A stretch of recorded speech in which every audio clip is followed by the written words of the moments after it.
This week on Arizona Illustrated, the conclusion of our series on mobile homes asks, what's next for residents of one of the last forms of affordable housing? Mobile home parks are getting lots of investment, but they're not necessarily getting the right type of investment. So we need to find ways to invest in this vital source of affordable housing. Learn how new border wall construction might affect wildlife in the San Rafael Valley. The Nature Conservancy called this the last shortgrass prairie in Arizona, and it's been farmed for maybe 100 years. And go behind the scenes of a classic Arizona oddity. Nobody would even think about doing something like that in Arizona where it's so hot.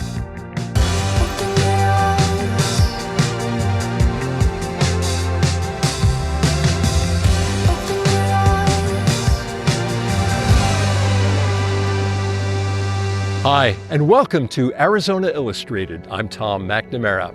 First up, for decades, mobile and manufactured home parks have provided stability for working families and retirees and those who've established community here in southern Arizona. Now, in the final part of our series, Mobile Homes, the Last Affordable Housing, we look at what's at stake and what's possible for mobile home residents. But as new investors buy up parks and raise rents, residents are organizing to protect those neighborhoods, from grassroots advocates to park managers who believe in doing right by their tenants. It's a story about resilience, reform, and restoring hope.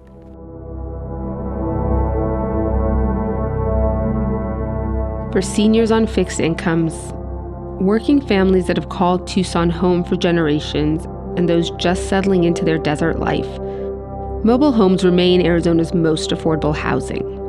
When mobile home parks become unlivable, it's not just residents who lose. It's an entire ecosystem of housing at risk.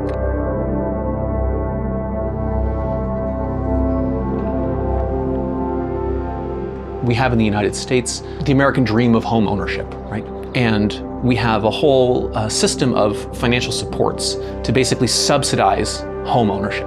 But manufactured housing has been kind of left out.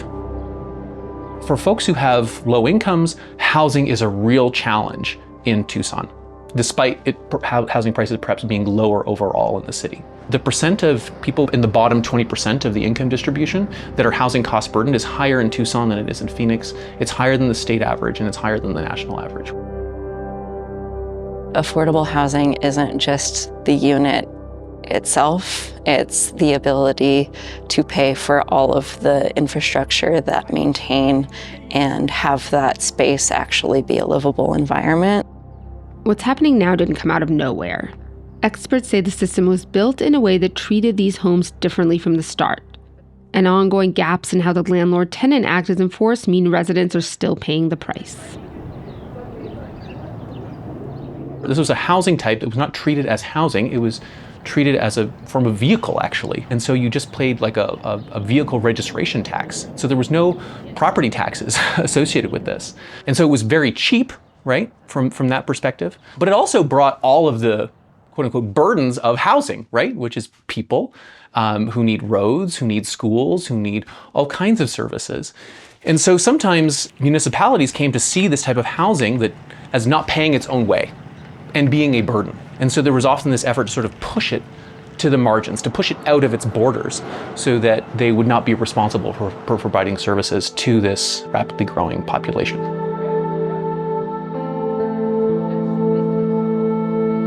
It breaks my heart. They're just buying them, and they know we're sitting ducks, that it costs too much to move them, and we're gonna stay here regardless until you finally take our whole paycheck, and we have no money left. Manufactured housing parks are a sweetheart investment. Oftentimes they're seen as being a relatively low investment way to produce returns. Because essentially what you do is you can be a landlord without being responsible for all of the upkeep of the home, right? You're actually not responsible for the condition of the home at all. There's many ways in which it's seen as a much more passive form of commercial real estate ownership. There are still parks that are owned by individuals and by families who have been long-term in relationship with the residents, who are not jacking up the rent every month, we don't hear from them very often. And they're not the ones who call. The ones who call are the ones who are saying, like, how can I extract the most amount of money from these residents? There are more than 600 mobile home parks in Pima County. Some are large corporate owners like Skyline Real Estate, which manages more than 60 parks across the country. At least 25 of those are in Arizona, where management says residents benefit from a professional long-term owner that reinvests into the park.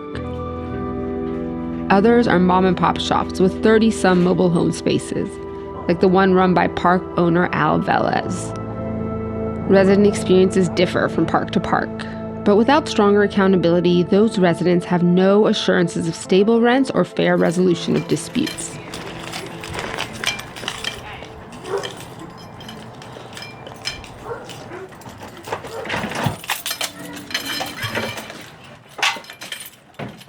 I bought the place broken down about 8 years ago. What was the state of the park? It was broken down. Out of 36 units, only 6 units were rented. The rest were broken windows, broken doors, needed something.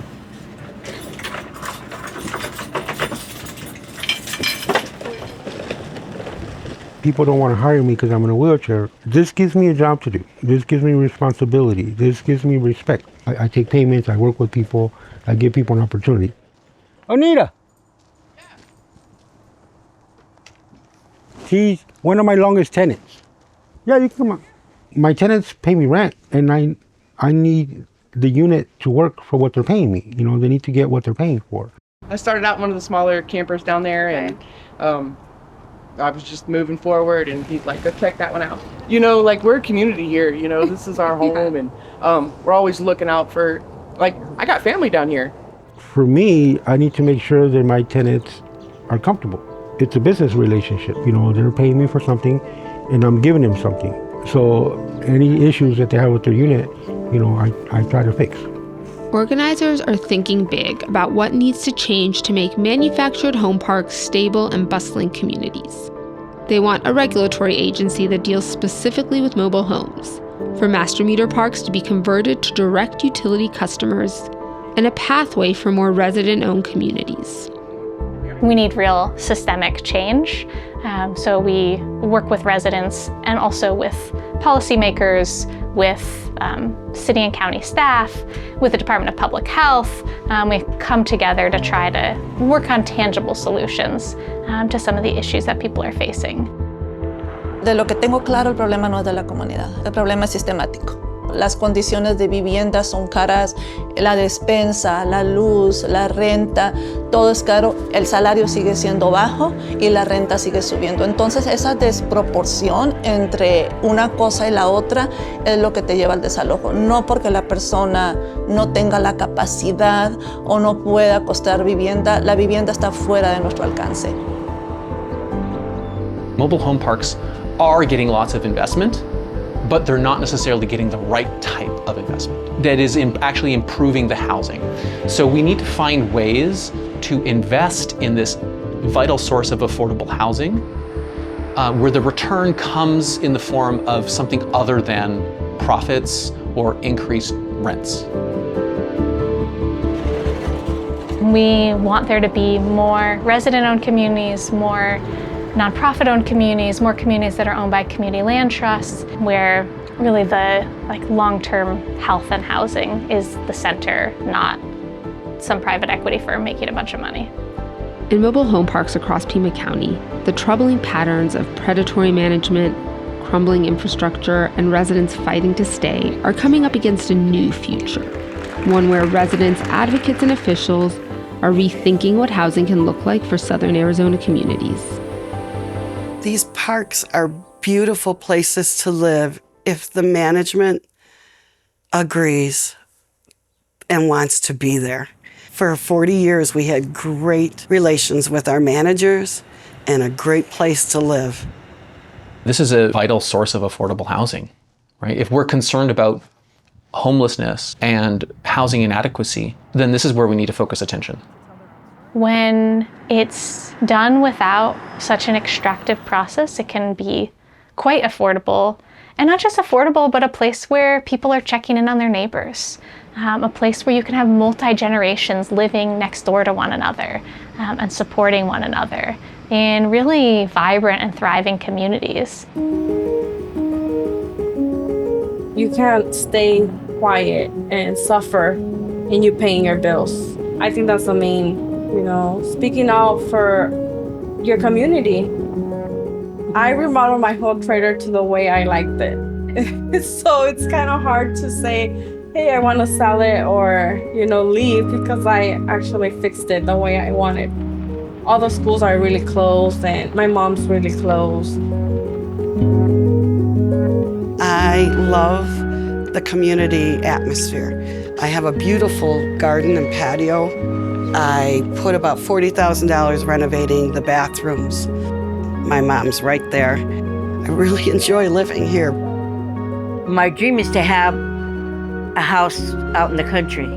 I just gotta try to get my dreams of having my little garden, my home, where nobody can throw me off of it, because it's ours, we own it.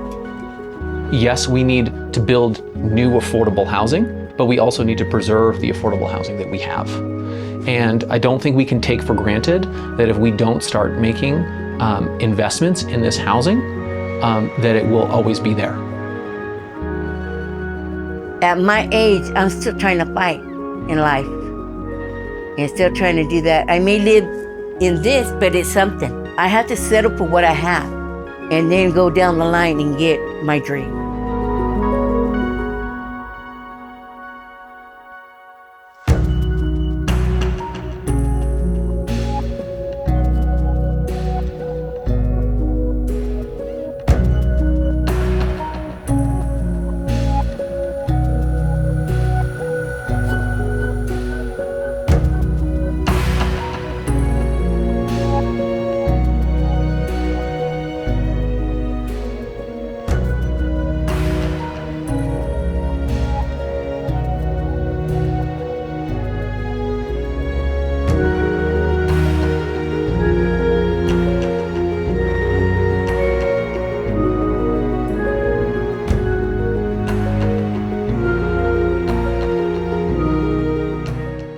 Across Tucson and southern Arizona, mobile home residents are standing up not just for their homes, but for their right to live with dignity and security. Their fight is about more than housing. It's about preserving one of the last affordable options left and reimagining what a fair and sustainable future for Arizona families can look like. For more on the project and to learn more about housing advocacy in our state, visit azpm.org and arizonaluminaria.org. You can also find the entire series as a standalone documentary on our YouTube page. Last week, we took you to the San Bernardino National Wildlife Refuge to see how border wall construction is affecting an ancient spring system there.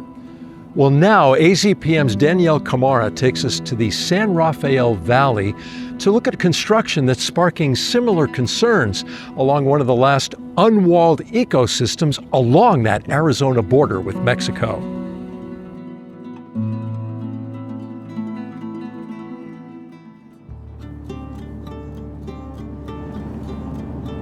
Mousetrap Pickin has spent the last several decades in the Arizona borderlands, working to restore habitat for wildlife that move between the United States and Mexico.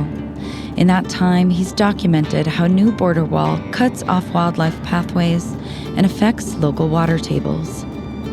New border wall, such as the construction taking place in the San Rafael Valley and the headwaters of the Santa Cruz River.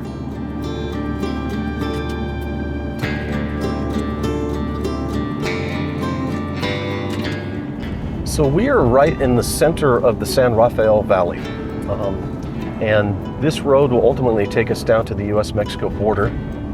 And we are paralleling the Santa Cruz River. It starts in the United States, in Arizona, and it flows from north to south, and it enters Sonora, where it crosses near the former town of Loquillo. There's just a few houses there now.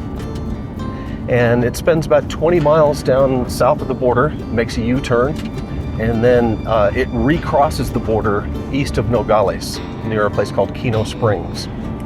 And then ultimately the Santa Cruz River flows past Tucson and into the Gila, and then that finally empties into the Colorado River. These grasslands are blue grama grasslands, cane beard grass. These are all grasses that are native to the Great Plains. Pronghorn, antelope, and prairie dogs, all of that is here. This entire basin we're in the San Rafael Valley, ultimately feeds the flow for the Santa Cruz River. This is the beginning of the construction process, and they're setting up the logistics and the structure for building the border wall. Can you just start by telling us where we are and what we're looking at right now? Yeah, we're here at the Santa Cruz River. This is a very crucial wildlife migration corridor in what we call the Sky Islands region. And the Sky Islands being these mountains that rise above these valleys of grass. A good majority of the Sky Islands have been walled off. And this is one of the last remaining wildlife corridors. You ask yourself, why are they coming here? Well, it's water. Is this a region where people hunt at all? This is a very well-known hunting area. And there's 2 species of deer here, mule deer and white-tailed deer. So this has been prized by, sportsmen for a long time. Border walls will ultimately fragment populations, and the most likely scenario is that we're going to see a reduction in abundance and diversity of wildlife.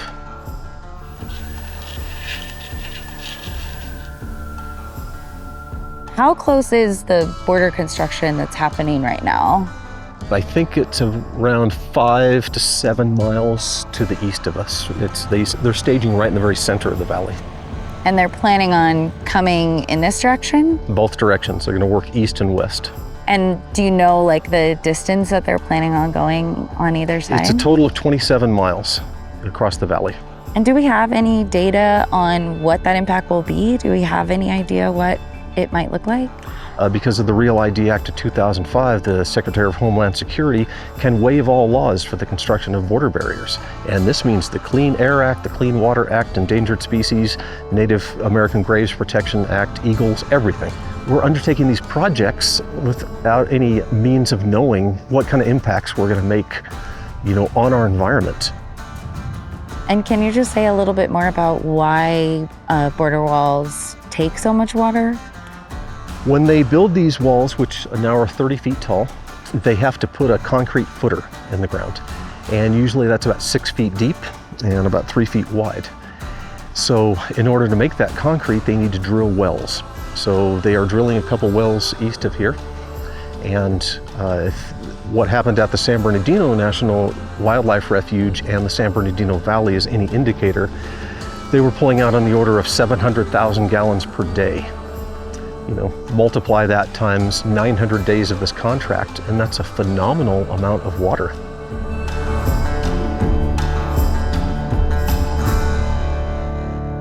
We're over the Santa Cruz River right now. And at this spot, there's a very small flow of water.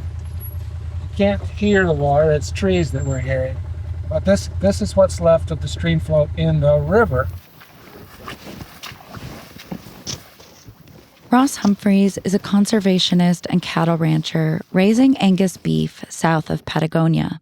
In Arizona's high desert country bordering Mexico, his property is the north end of a rich ecological site that is home to many plants and animals on the endangered species list.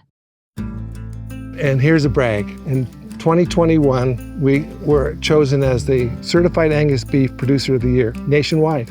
Wow, that's incredible. And that's what I said. Well, how did you do that? I'm in the middle of nowhere.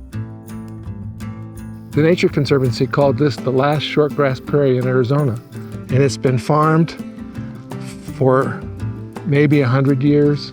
There are quinces, pear trees, apple trees, and black raspberry. And the Smithsonian's working all around the country looking at endangered plants, orchids in particular. And the Desert Botanical Gardens collected plants, seeds, and fluorescence here the first year I was out with them. Can we get to see the orchids from here? We need to walk out into there. Should we do that? Sure. Okay. Let's see. I'm going to keep you out of the deep water. Okay, good. In the middle, we have a soil moisture sensor and a satellite transmitter that sends the soil moisture data to the Smithsonian in Washington, D.C. So how rare is this orchid? It's unique to this site and one other in this county. I see it's growing here in this really marshy area. This is a cienega. It's been here for a bazillion years, and the water has flowed the whole time we've been here and supports lots of plants, lots of animals. Cattle have been grazing here since the 1800s at least. Sounds like there's a whole ecosystem here that's unique to this region. For sure. And how close are we right now to the border? We are about 2 miles from Mexico right now. How do you think this new border wall construction will be felt in this region? My concern is water. You know, the political question is somebody else's question. I'm not in that game. Yeah. My concern is the water. If it dries, you could lose the orchid, you could lose the Mexican green garter snake, you could lose Huachuca spring snail, you could lose a bunch of other goodies. Mm-hmm. Plus, our neighbors have already had their wells go dry. We have one neighbor with 3 wells, 2 of which are dry at his house. And that's just like been recent? This summer. Yeah, and he's 1,500 feet from the border. So it was running dry before they started the border wall We've had construction. 3 years of a long drought, and 2 of his wells went dry. Is he concerned with the construction? Of course. Yeah. At the San Bernardino National Wildlife Refuge in Paquito Springs, they pumped the water that got pumped to make concrete, pumped those properties dry. This spring can go dry, and you don't know till you did.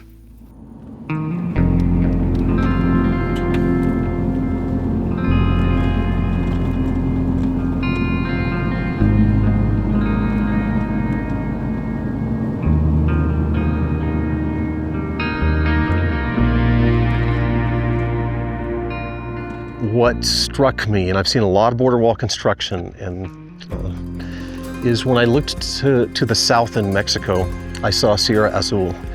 And I know that there are jaguars there, and that's the northernmost breeding population of ocelots. And now I'm also looking at some locations in the Huachucas where I know jaguars have been photographed and ocelots.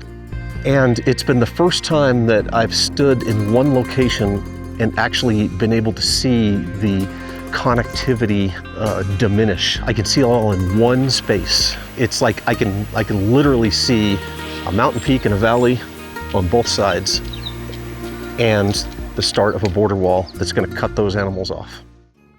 If you've ever driven along I-10 toward Phoenix, then you have passed or maybe even stopped at a curious little location called the Rooster Cogburn Ostrich Ranch. Well, next, we show you how this 3-generation family-owned business has become much more than an ostrich ranch.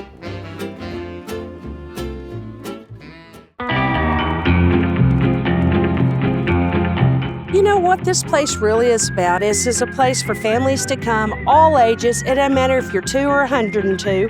It's fun for everybody. And they get to come in here, they get to forget their troubles for a little bit of time, they get to enjoy family with no electronics. You see someone come in and they got a on their face and they come out and they're like, that was the best thing ever. That's what it's all about. It's the darndest place you'll ever see. It's on all our shirts and all the different things we have because you've never seen anything like this place. That's probably the one word I would say. It's the darndest place you'll ever see. My name's Danyelle Khmara. I'm with Rooster Cogburn Ostrich Ranch. This is a family-owned and operated working ranch. There's actually 3 generations here. It's my mom and dad. That would be Rooster and Lucille, myself and my husband Craig, and then we have 2 boys, Tyler and Tanner, and they're the next generation. So we all live right here on the ranch and work it every day.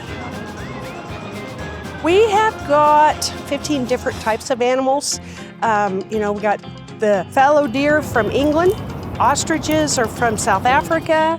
We got boar goats, they're also from South Africa. Chickens, we've got bunnies, got Nigerian dwarf goats. We have our St. Croix sheep. And then we have our rainbow lorikeets, which is everybody's favorite thing. And they're from Australia. One of our latest exhibits was the stingrays. And then our big giant tortoises. Their first reaction is like, wow, oh my gosh, and it's, when they get on the truck especially, they're like, I can't believe I've not been here or done this. I can't believe this is here. So their first time coming is kind of an amazement. It's kind of a cool thing. We actually started out in the ostrich business back in Oklahoma. Back in 1993, as we were getting bigger in the business, we decided we either had to get out of Oklahoma or we had to get out of ostriches. So we loaded up and came to sunny Arizona because this is very much the natural climate for the ostriches. They like the hot, dry, arid climate. And Arizona's perfect. And that is exactly why we're at this beautiful location right here below Picacho Peak in the background. Her dad and herself put something together that nobody would say, hey, I'm just going to do ostriches in the desert. They researched this for many years from Oklahoma, and all the things I've learned about it, I was like, nobody would even think about doing something like that in Arizona where it's so hot. Every time someone comes, it's a new adventure. Every time I come to the trucks, it's not the same. Everybody says, oh, well, you've been. No, it's always different. You got that wrong. It tastes like beef. Back in Oklahoma, we got into ostrich farming because there's three main products, the meat, the hide, and the feathers. There is so much potential for ostrich antibodies. There's so many things that they can do with it. There's been stuff for COVID, stuff for flu. We've talked to the Mayo Clinic, the U of A, the Flynn Foundation. They got a new research facility in Phoenix that they're trying to build up. And, hopefully there can be some opportunities there, but there's tremendous opportunity with ostrich antibodies. So I have people in there saying, I've passed this place 100 times. And I'm going to say, you know what? I'm not even going to come kick you because after you do it, you're going to kick yourself. It took you so long to stop. And without a doubt, every time they come out, they're like, you are so right. I will not drive by ever again. Now, we know we have a smart and curious audience, and we'd like to know what oddities you'd like to see on our show. You probably know of some that we've never even heard of. So feel free to send us a message on Facebook, Instagram, or X. Thank you for joining us here on Arizona Illustrated. I'm Tom McNamara. We'll see you again soon.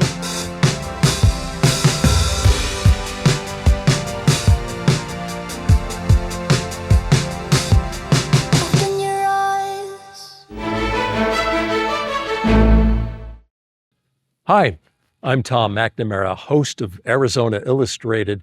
Thank you for watching this entire episode of our show here on YouTube. And if you liked it, well, here's another episode that we think you'll like.